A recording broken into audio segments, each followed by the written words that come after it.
10절입니다. 사도행전 25장 10절입니다. 베스더가 이제 유대인의 마음을 얻기 위해서 바울을 예루살렘으로 데려가려고 합니다.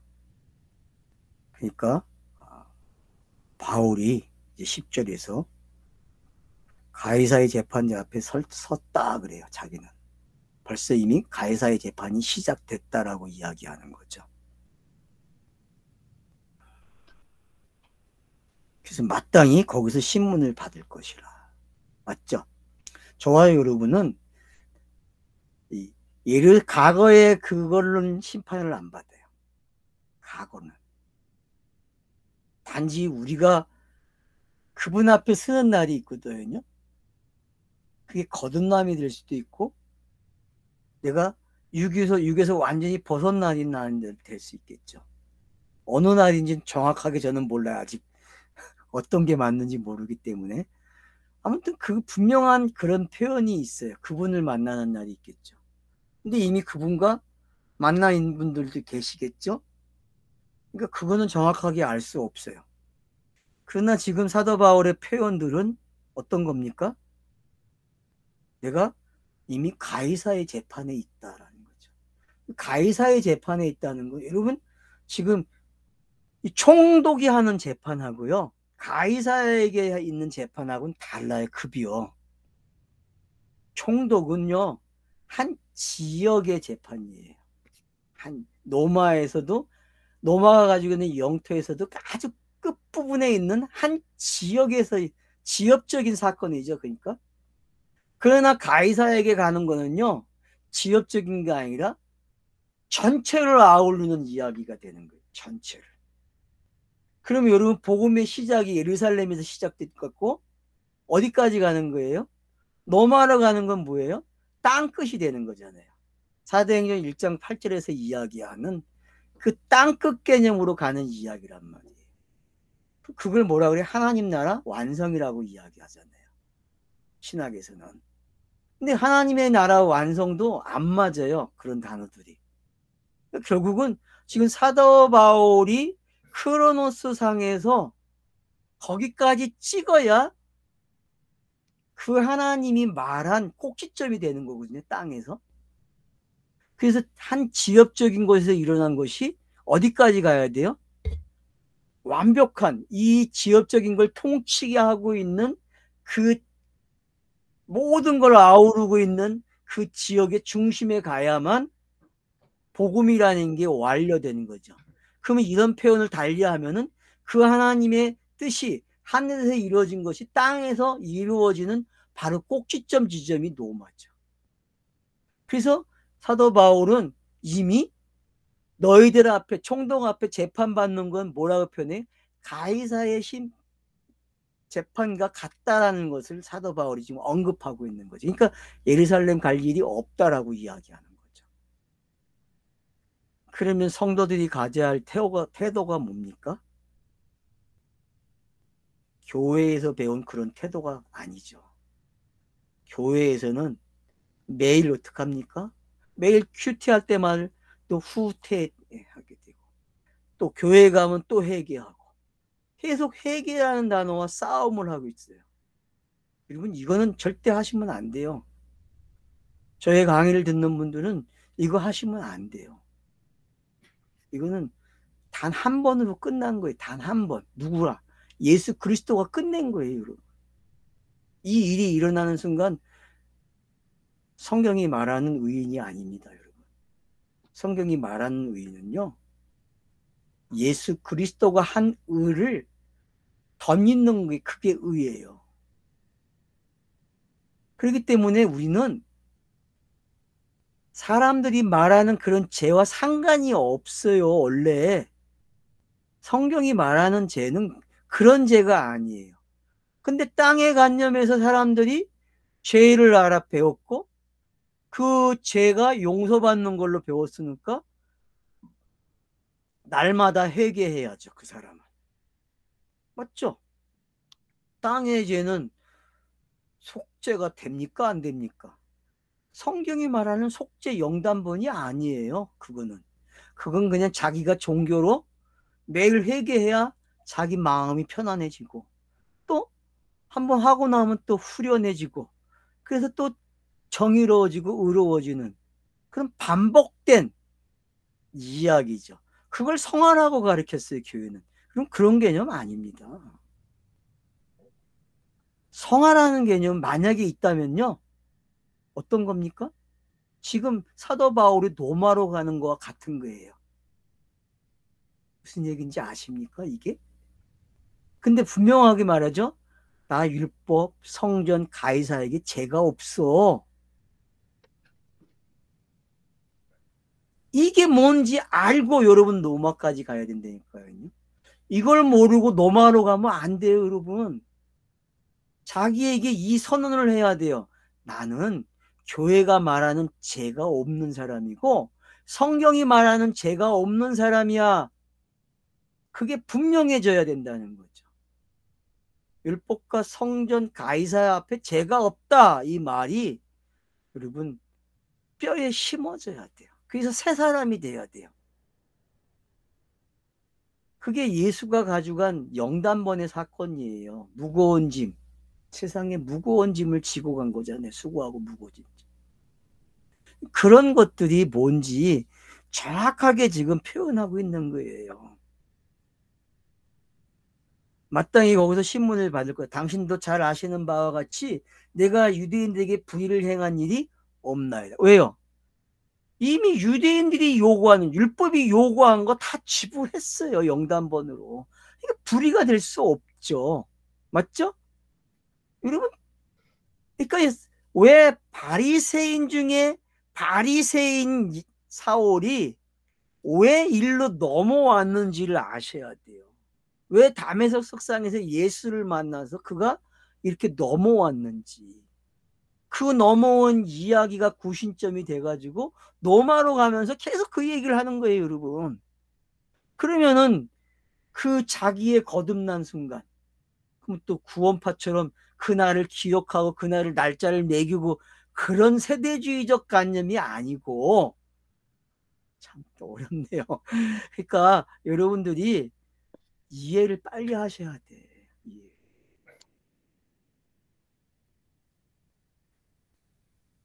그러니까 사도 바울이 지금 이야기하고 있는 게 나는 부의를 행한 적이 없다. 죽을 죄를 지으면 죽기를 사용하지 않을 것이나 만일 이 사람들이 나를 고발하는 것이 다 사실이 아니면 아무도 나를 그들에게 내줄 수 없나이다. 내가 가이사께 상소하노라 한대. 그러니까 여러분, 우리는 가이사에게 상소된 사람들 알았죠? 네? 땅에서는요, 누구의 재판을 받아야 돼요? 가이사의 재판만 남아요. 그럼 여러분, 가이사의 재판이 뭘까요? 사도행전을 끝까지 읽어보면 알겠죠, 그죠? 왜 사도 바울이 로마까지 가야 되는지. 그 가이사가 누굴까요? 바로 그 하나님이에요, 여러분. 그 하나님. 율법이라는 장애물이 막고 있었고요. 성전이라는 장애물이 막고 있었어요. 그리고 대제사장들과 제사장과 서기관과 바리새인들, 사두개인들이 막고 있었어요. 역사가 막고 있었어요. 세대주의가 막고 있었어요. 근데 우리는 그 가이사를 알아요. 그 노마를 안 되니까요. 유대인이 왜 이방인이 돼야 되는지를 안단 말이에요. 히브리어에서 왜 헬라어로 왔는지를 안 되니까요. 이런 변화가 뭔지 아시게 되면은 여러분의 거듭남이 뭔지 아시게 되고 복음의 끝이 뭘지 알아요. 그럼 복음을 전하는 게 뭔지 알게 되고 복음을 전하면은 그냥 매번 복음을 전할 때마다 어디가 있는 거예요? 가이사에 가 있는 거예요. 가이사에게. 근데 여러분 땅에서 이 가이사가 어떤 상징인지를 알고 계시게 되면은 성경 읽기는 되게 편한 거예요. 이걸 어떤 개인의 성화의 관점에서 가이사를 만난다? 이건 아닙니다. 이건 잘못된 거예요. 우리는 그런 개념이 없습니다, 여러분. 이걸 뭐라고 제가 딱 부러지게 표현하기는 힘들어요. 왜? 땅의 용어는요, 어떻게 표현하든 함정이 있어요.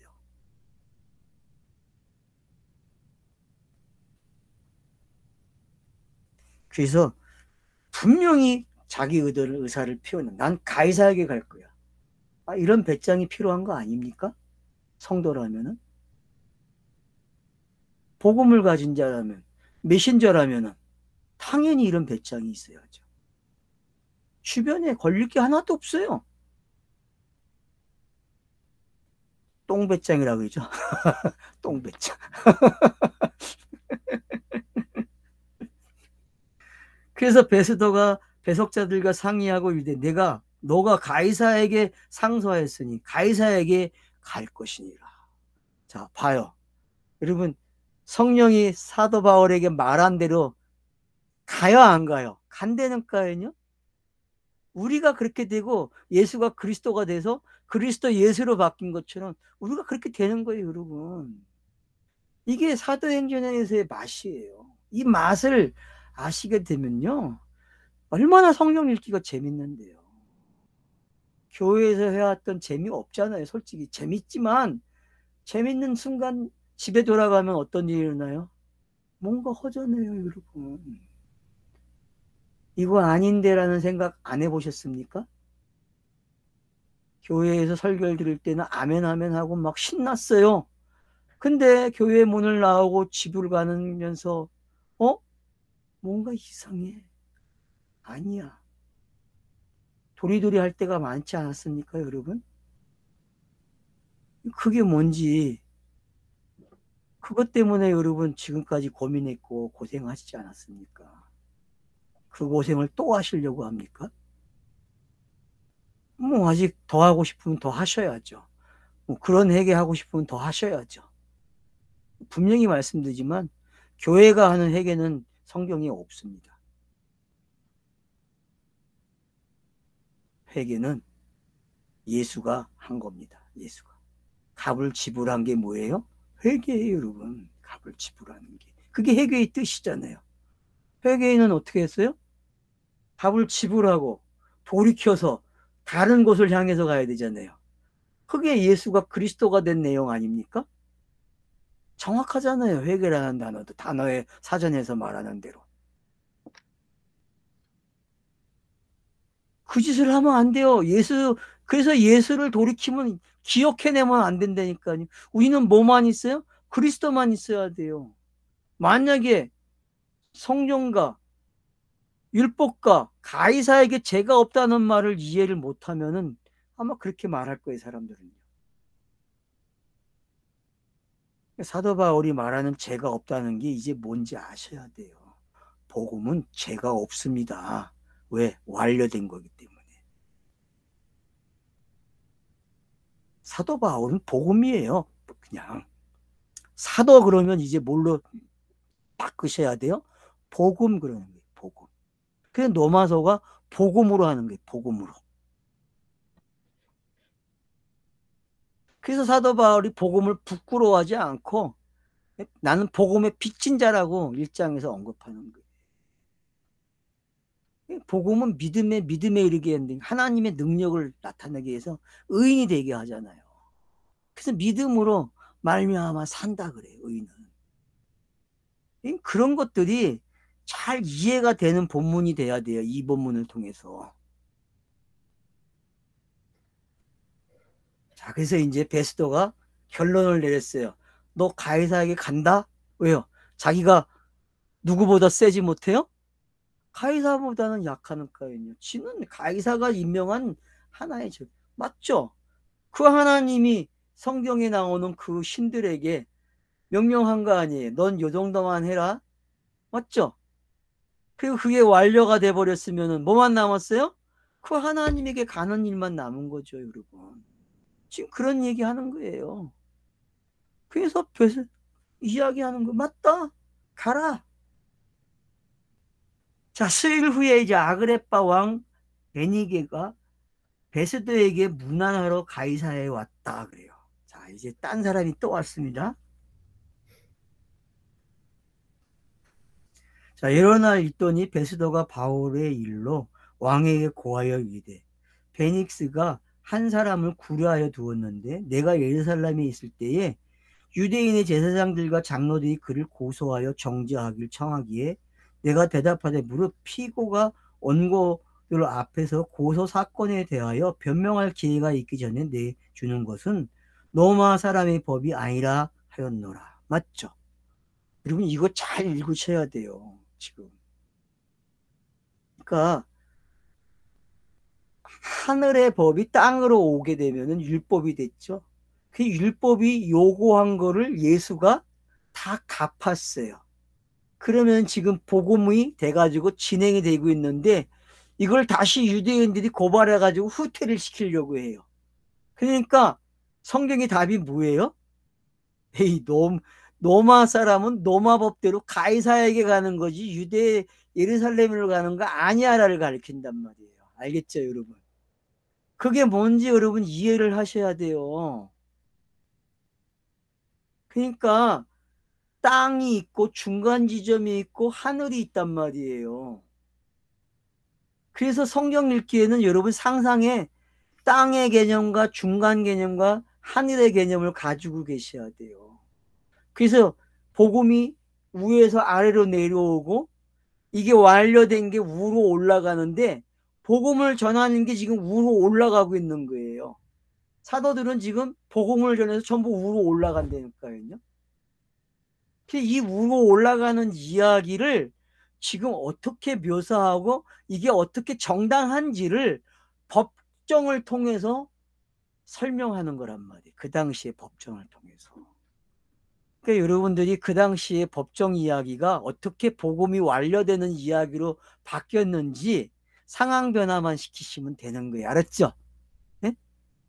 그렇게 전환을 시키시면 되는 거예요. 그러면은 여러분들이 이런 거구나라는 걸 아시게 될 거예요. 그러면 사도행전 읽는 게 되게 재밌어지겠죠.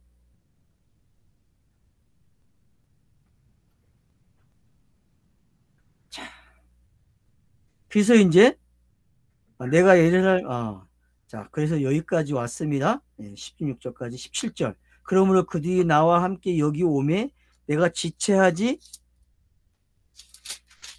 아니하고 이튿날 재판 자리에 앉아 명하여 그 사람을 데려왔으나 원고들이 서서 내가 짐작하던 것 같은 악행의 혐의는 하나도 제시하지 아니하고 오직 자기들의 종교와 또는 예수라 하는 이가 죽은 것을 살아있다고 바울이 주장하는 그 일에 관한 문제로 고발하는 것뿐이니라.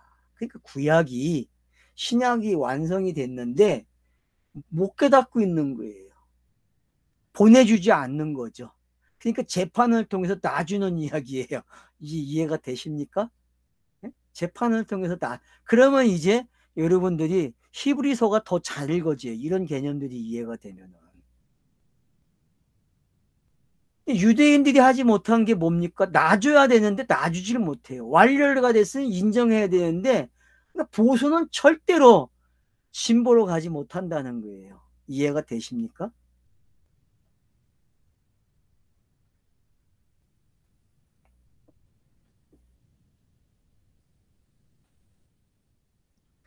내가 이 일에 대하여 어떻게 심리할지 몰라 바울에게 묻되 예루살렘에 올라가서 이 일의 신문을 바르냐 한즉 바울은 황제의 판결을 받도록 자기를 지켜주기를 호소하므로 여기 이제 뭘로 바뀌어요? 황제라는 단어를 쓰고 있죠. 슬그머니 바꿔놨죠.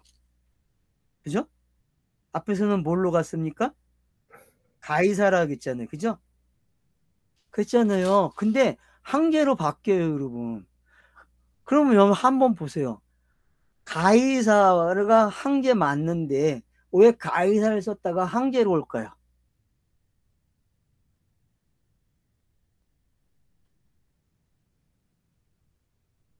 여러분 이런 개념들이 정리가 되시면은 아마 이해가 빠르실 거예요. 한번 생각해 보세요.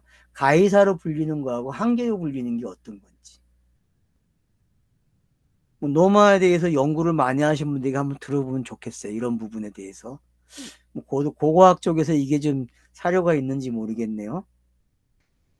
혹시나 누군가가 이런 거 아시는 분이 있다면 역사적으로 좀 설명을 해놓은 분이 있으면 좋겠네.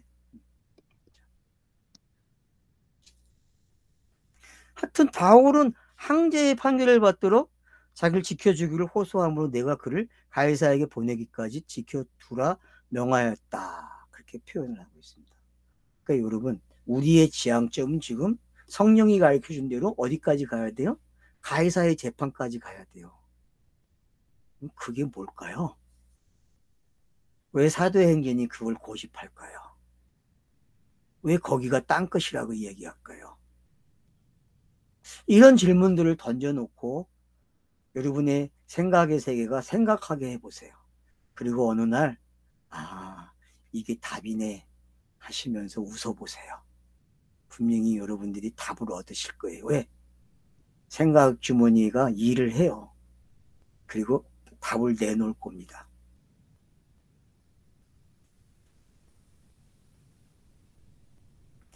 그 아그리빠가 베스도에게 이르되 나도 이 사람의 말을 듣고자 하노라. 베스도가 이르되 내일 들으시이다. 그래서 내일 듣는. 자, 이튿날 아그리빠와 베니게가 크게 위험을 감추고 와서 천부장들과 시중의 높은 사람들과 함께 접견 장소에 들어오매 베스도의 명을 바울을 데려오니.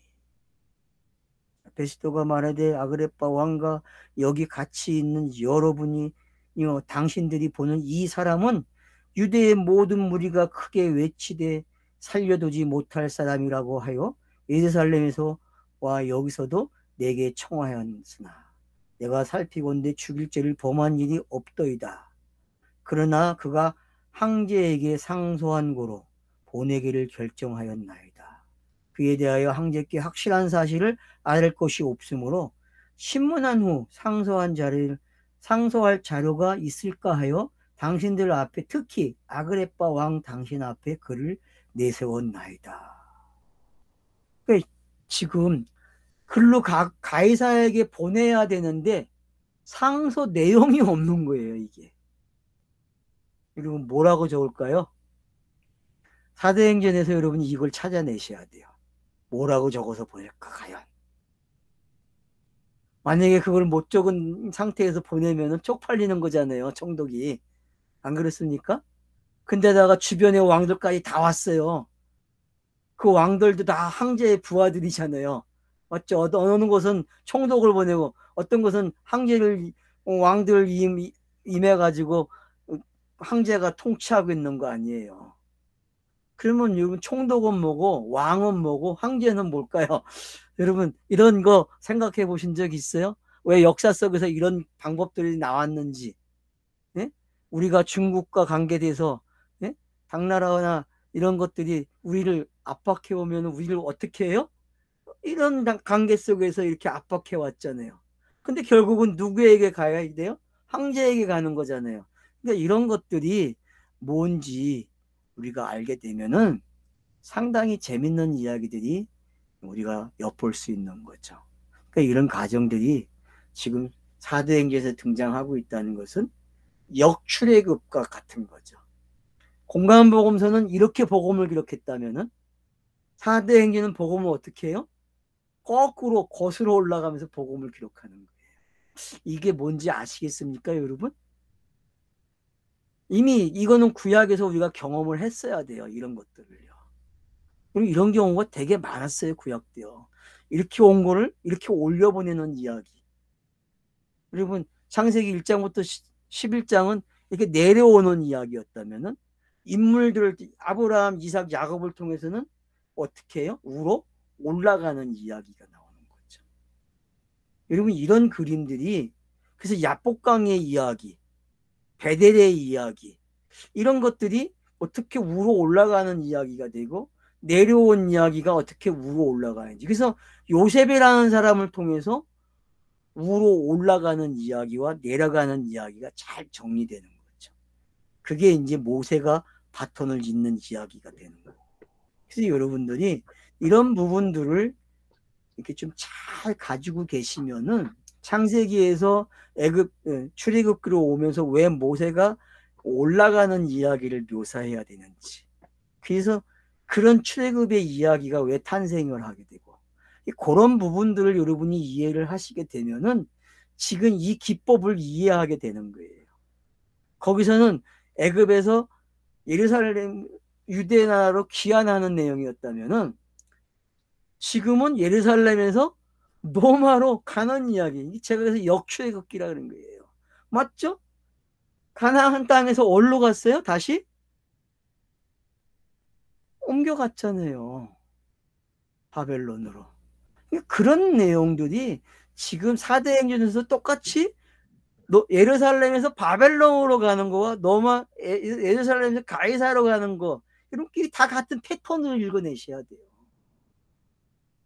그러니까 여러분, 선지서에서 후기 선지서는 전부 어떤 선지서들이 전부 또 어떻게 돌아오는 이야기죠. 그죠? 갔다가 돌아오는 이야기예요. 성경이 애굽으로 내려갔다가 예루살렘 유대 나라 다시 올라오고, 또 다시 어떻게 합니까? 유대 나라에서 바벨론으로 가는 이야기고, 또 바벨론에서 다시 예루살렘으로 돌아오는 이야기예요.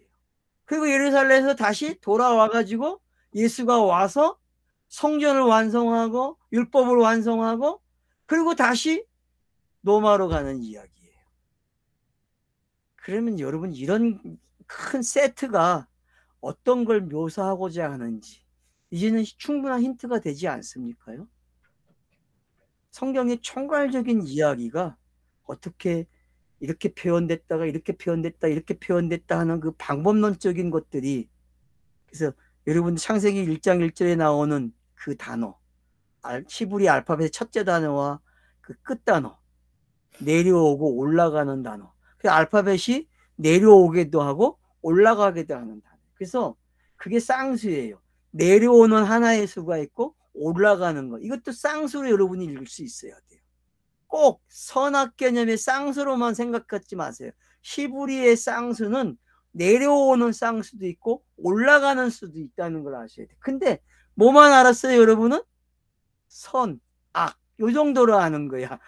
아니에요, 여러분. 내려오고 올라가는 쌍수도 있다는 걸 알아야 돼요. 이런 것까지 여러분들이 함께 쌍수 개념을 가지고 계셔야 시브리어를 풍부하게 할 수 있어요. 아주 충만하게 재미나게 공부를 하실 수 있는 거예요. 그러니까 문법 가지고 안 되는 거예요, 여러분. 히브리어는요. 별의별 생각을 다 하셔야 됩니다. 상상을 동원하세요. 상상을 동원하려면 고고학을 여러분들이 읽으셔야 돼요. 그래야 가까운 상상력을 가질 수 있어요. 그리스 로마 신화도 여러분 새롭게 읽으셔야 돼요. 새롭게. 철학자들이 풀어주는 그리스 로마 신화를 해석하는 그런 해석 방법 갖고는 안 돼요. 그건 세대주의 관점이기 때문에 저와 여러분이 새롭게 푸셔야 돼요. 그것도. 해야 할 게 정말 많아요. 공부할 게.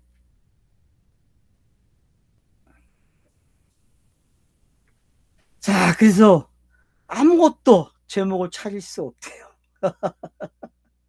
참, 총독들 골치 아픈 사람 만났죠? 맞아요, 여러분. 땅에서요, 우리를 고소할 수 있는 사람이 아무도 없다니까요. 단지 우리는 하늘의 심의권을 가졌기 때문에 가이사에게 가는 거예요. 왜? 사도 바울은 본래 어디 심의권을 가졌어요? 로마 심의권 가진 사람 아니에요. 로마 심의권. 왜 사도 바울이 두 개의 신분을 가졌는지 이해가 되십니까? 여러분, 이 기법도 잘 아셔야 돼요. 이것도 쌍수 개념이죠. 그죠? 그래서 여러분들이 하나만 생각하지 마시고 항상 두 개념을 가지고 와서 생각을 해보세요. 그러면은 얻는 게 많으실 겁니다. 결국 25장이요. 24장의 그 설교와 연결돼서 어떻게 많은 사람들, 황제, 왕 이런 사람들이 동원이 되면서 어떤 이야기를 만들어내고 결국 사도 바울이 죄가 없다는 데까지 왔는지, 여러분, 복음의 완성이 이런 거예요. 복음은 사도 바울이 자체가 의인이기 때문에 복음이 완성되는 게 아니라 예수 그리스도가 됐기 때문에, 예수가. 그래서 그리스도 예수라는 말을 쓰기 시작하면은요, 그건 끝난 거예요. 끝났다는 거예요. 근데 이미 마태복음 1장 16절에서 그리스도라고 하는 예수가 나왔기 때문에, 여러분 그 단어가 얼마나 신비로운 단어인지 아셔야 돼요. 그게 지금 이 개념하고 똑같은 개념이에요. 그걸 크로노스만으로 읽지 마시고 카이로스 개념에서 탁 보셔야 돼요. 그러면 1장 16절이요. 마태복음 엄청난 거예요, 여러분. 지금 그런 관점에서 여러분들이 성경 읽기가 되기를 간절히 바랍니다. 감사합니다.